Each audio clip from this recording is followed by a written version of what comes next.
প্রবাস থেকে কালো জাদু তন্ত্রমন্ত্র এসকে চ্যানেলটি এই মুহূর্তে যারা দেখছেন সকলকে জানাই আন্তরিক প্রীতি ও শুভেচ্ছা, আন্তরিক ভালোবাসা।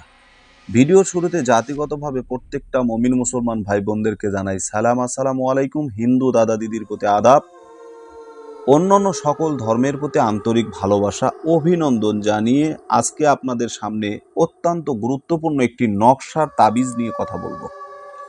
যারা বলেন ভালোবাসা নাই, মায়া মহাব্বত নাই, ভালোবাসা নষ্ট হয়ে গেছে, ভালোবাসা সংসার থেকে চির বিদায় নিয়েছে, পরিবারে ভালোবাসা নেই, স্বামী স্ত্রীর ভিতর ভালোবাসা নেই, বন্ধু বান্ধবের ভিতর প্রেম নেই, ভালোবাসা নেই, প্রেমিক প্রেমিকার ভিতরে অশান্তি ধরে গেছে, এই যে একটা অশান্তি অশান্তি অশান্তি বিরাজ করছে, তো এই অশান্তি থেকে যদি শান্তি ফিরে চান, অশান্তিকে শান্তিতে রূপ দিতে চান, আজকের এই নকশাটা আপনার জন্য অত্যন্ত গুরুত্বপূর্ণ।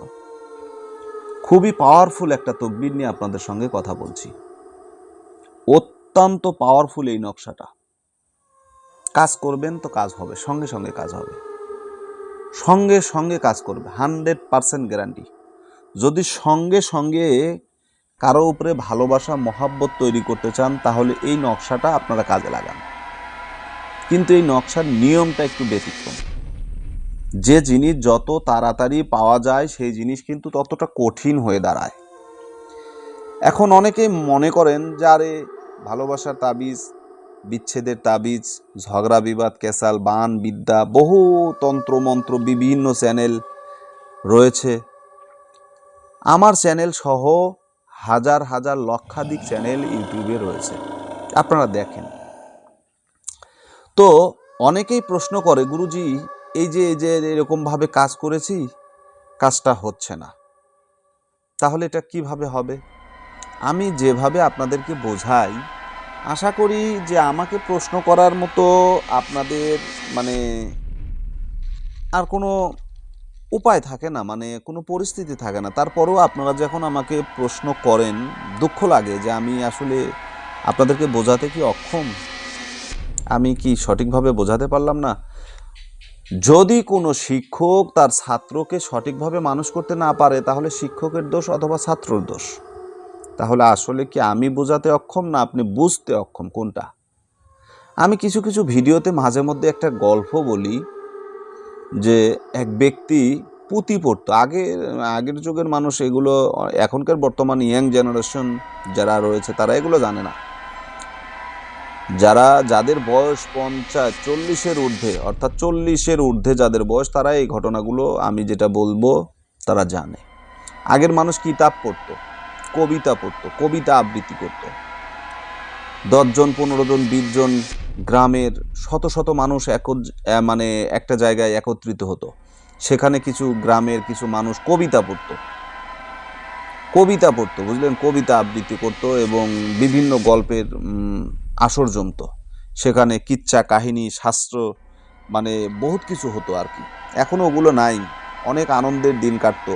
মানুষ রাতের পর রাত, মাসের পর মাস, সপ্তাহের পর সপ্তাহ, মাসের পর মাস শাস্ত্রর কিচ্ছা শুনতো। একটা কিচ্ছা যদি একবার ধরছে, তো ওই মাস চলে গেছে, সপ্তাহ চলে গেছে, এইরকম কিচ্ছা শেষ হতো না। তা আমাদের এলাকায় বলতো, যে কয় কিচ্ছা যে কয় শাস্ত্র তার গোয়া থাকে না বস্ত্র, বুঝলেন, যে কয় শাস্ত্র তার পরনে থাকে না বস্ত্র।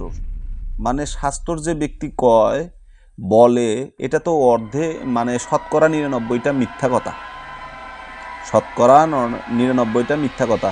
যেমন একটা কবিতা শুনছিলাম, আরে লাখে লাখে লোক মরে হাজারো হাজার, লাস্টের দিকে গুনে দেখি 1,500। লাখে লাখে লোক মরে হাজারো হাজার, লাস্টের দিকে গুনে দেখি 1,500। এই যে একটা কথা।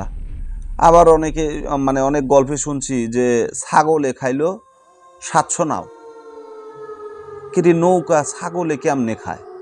তো লাস্টে যখন কিচ্ছার অর্থ ভাঙিয়ে দিছে, তখন বলতেছে, আরে এগুলো তো কাঁঠালের পাতার নাও। কাঁঠালের পাতার নৌকা ছাগলে খাবে না, খাবে কিসে? আর এই গল্প যারা শুনছে তারা এক ধরনের পাগল। যদিও তারা সাধারণ সহজ সাধারণ মানুষ ছিল। তো এই সময় গল্প পুঁথি পড়া হতো। তো এক ব্যক্তি পণ্ডিত মশাই সারা রাত পুঁথি শোনাইছে।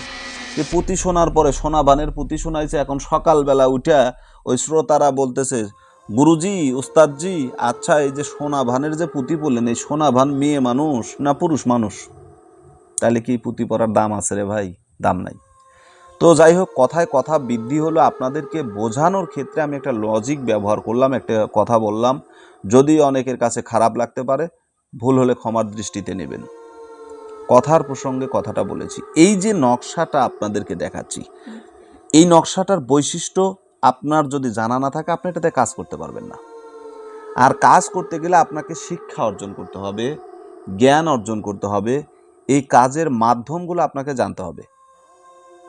বশীকরণ করলেই যে বশীকরণ হবে এমনটা না, আর বশীকরণ করলে বশীকরণ হবে না এমনটাও না। যে জানে তার কাছে সহজ, যে জানে না তার কাছে কঠিন। আমরা কাজ করে আমাদের কাজ কি মিস হয় না? অ্যাভেলেবেল হয়। আমাদের কাছেও অনেক সময় কাজ মিস হয়ে যায়, মিস্টেক হয়ে যায়। মিস হবে না কার রে ভাই? এটা তো আমি বুঝি না। যে বলে যে আমার কখনো ভুল হয় না, আমি মনে করি সে মানুষ না। সে মানুষ না, সে হয়তো অন্য গ্রহের কিছু হতে পারে। মানুষ না, মানুষের ভুল হবেই। আমার ভুল হয় ভাই, অন্য কারো হয় কিনা জানি না, আমার ভুল হয়। আমি কাজ করি, অনেক সময় দেখা যায় একটা কাজ 2বার 3বার করা লাগছে, হয়ে গেছে, আল্লাহ সমাধান দিছে। কারণ একবার না পারিলে দেখো শতবার। চেষ্টা করছি, আল্লাহ তাআলা ফলাফল দিছে। তো এই যে নকশাটা আপনাদের সামনে রাখছি, এই নকশাটা বিশেষ করে স্বামী স্ত্রীর জন্য, কর্কশ মেজাজি স্বামীকে শায়েস্তা করার জন্য এটা কাজ করবে। কর্কশ মেজাজি স্ত্রীর জন্য, দাজ্জাল মার্কা বউ যাদের ঘরে আছে রে ভাই, তারাই বুঝে যে বইয়ের কি জ্বালা। দাজ্জাল মার্কা বউ, কাজে কম কথায় বেশি, পাড়া পাড়া ঘুরিয়ে বেড়াবি আর আপনার খাবি আর দুনিয়ার পাড়ার গোয়েন্দাগিরি করবে। মানে কোন এলাকায় দরবার হচ্ছে, কোন এলাকায় সালিশ হচ্ছে, কার বউ ঘর থেকে বাইর হয়ে গেছে, কার বেটি ঘর থেকে বাইর হয়ে গেছে, কার বেটি ঘরে ঢুকছে, কার ছেলে কার ঘরে ঢুকছে, কে কার মেয়ে নিয়ে চলে গেছে, দেখবেন এই গোয়েন্দাগিরি করে বেড়াচ্ছে। আর সংসারের কাজ কাম নাই, সারাদিন শুধু গোয়েন্দাগিরি করে। এই ধরনের এক শ্রেণীর নারী আছে। এই সমস্ত নারীকে যদি ঘরের রানী বানাতে চান, এই নকশাটা আপনি ব্যবহার করবেন। কিভাবে? আমি আপনাদেরকে নিয়মটা দেখাই। দেখেন, নিয়মটা দেখেন। এটা হচ্ছে নিয়ম। এই যে নিয়মটা দেখছেন, আপনি যদি কোনো স্বামী বা স্ত্রীর মধ্যে ভালোবাসা বাড়াইতে চান, তাহলে নিচের আমলটি করিতে হইবে। কোনো সদ্য পাড়া মুরগির ডিম নিচের তাসবিটি 6 দিনে 6টি তাসবিটি অঙ্কন করিতে হইবে এবং তাসবিগুলো অবশ্যই হারুত মারু দ্বারা আপনাকে অঙ্কন করিতে হইবে এবং তারপর 6টি ডিম 6 দিনের একসাথে খাওয়াতে হবে। পরপর একসাথে। যদি 6 রাত্রি আপনি ঘুমান, তাহলে ওই স্বামী স্ত্রীর ভিতরে টানা 6 দিনের ভিতরে এমন মহাব্বত, এমন ভালোবাসা আল্লাহ তাআলা সৃষ্টি করে দিবে, যেটা মৃত্যুর আগ পর্যন্ত কেউ কাউকে ভুলতে পারবে না। এটা কিন্তু এত গুরুত্বপূর্ণ একটা আমল, যদি সহিভাবে করতে পারে। ধরেন আপনি 6টা দিনে 6টা ডিম আপনি অঙ্কন করলেন, একটা ডিম আপনি এই তাবিজ করলেন, সেটা খাওয়াই দিলেন। আবার পরের দিন একটা ডিম পোস্ট করে দিলেন, মহাব্বত দেখালেন, ভালোবাসা দেখালেন, সিদ্ধ করে দিলেন। আর সিদ্ধ করে দিবেন। একজন স্ত্রী যদি স্বামীকে ডিম সিদ্ধ করে খাওয়ায়, সে তো খুশি খুশি খাবে। আবার স্ত্রীকে যদি স্বামী যদি ডিম নিয়ে এসে যদি বাইরে থেকে ওটা অন্য জায়গায় সিদ্ধ করলেন, করে একটু মশলা টশলা দিয়ে মনে করে নিয়ে এসে তাকে খাওয়াইলেন, বাস সে খুশি, তো অনেক খুশি। আপনার মধ্যে থেকে কাজ হয়ে গেল, হাসিল হয়ে গেল। তো আশা করি বুঝতে পেরেছেন। ভালো থাকুন, সুস্থ থাকুন। চ্যানেলে নতুন হলে চ্যানেলটা সাবস্ক্রাইব করবেন। আল্লাহ হাফেজ।